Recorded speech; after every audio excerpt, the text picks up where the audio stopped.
Hello and welcome to part 2 on the series of G Suite for Education for the Youth Advisory Board. Today we will be going over email usage, and I want to talk about some guidelines and protocol to help us keep a little bit more organized and to limit any confusion that we might have on this account. Now, as always, if you have any questions, feel free to reach out to my personal email account. It's gbonnar, G-B-O-N-A-R, at stpaulnky.org. That's stpaulnky.org. Alright, so to keep track of these guidelines and protocols, I will be using them in the app called Google Keep, and you'll notice that in the right-hand corner of the screen. So let's go ahead and click on that. The first guideline I'd like to talk about, if you click on an email that isn't meant for you, please mark that email as unread, or I'd like you to forward it to the person whom that email belongs to. So I've got an example of it here.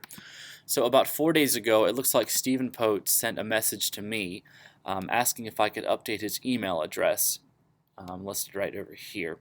Now, I didn't see that message until early this morning because I happened to click on the wrong email tab. And as a result of that, 4 days is quite a bit of time when it comes to an email response sometimes.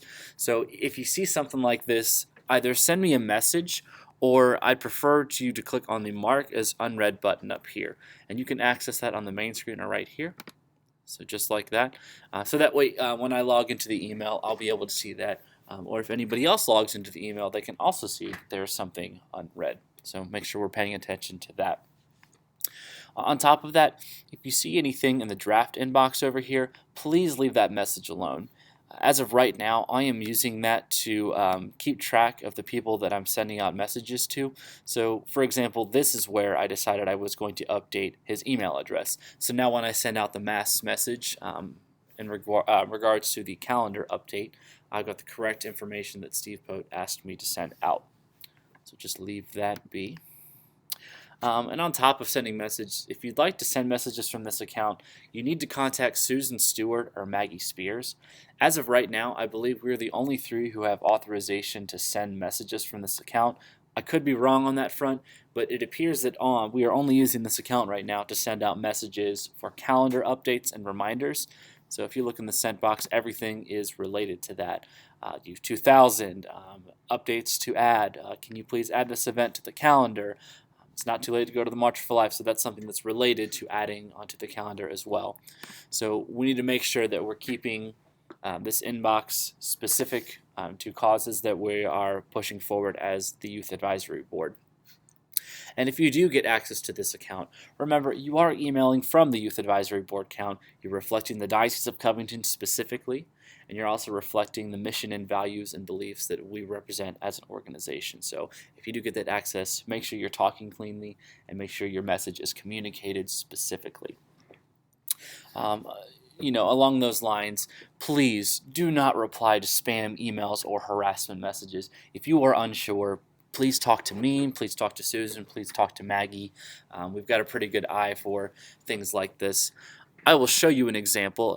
Unfortunately, with the March for Life and the Indigenous Peoples March, I'm sure many of you have already heard of the controversy happening with Covington Catholic, and we did receive a message from a person here.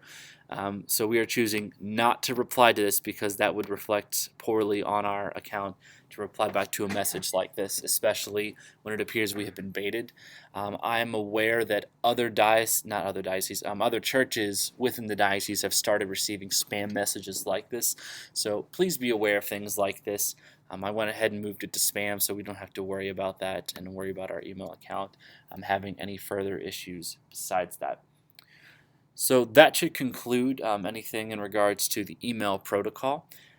If you guys have any questions about this, please feel free to reach out to me. This works pretty much like the standard email inbox, but I thought it was important to talk about protocol and guidelines so things don't get confused when 10 different people are logged into the same account. Anyways, I'll see you guys in the next video, and have a great day.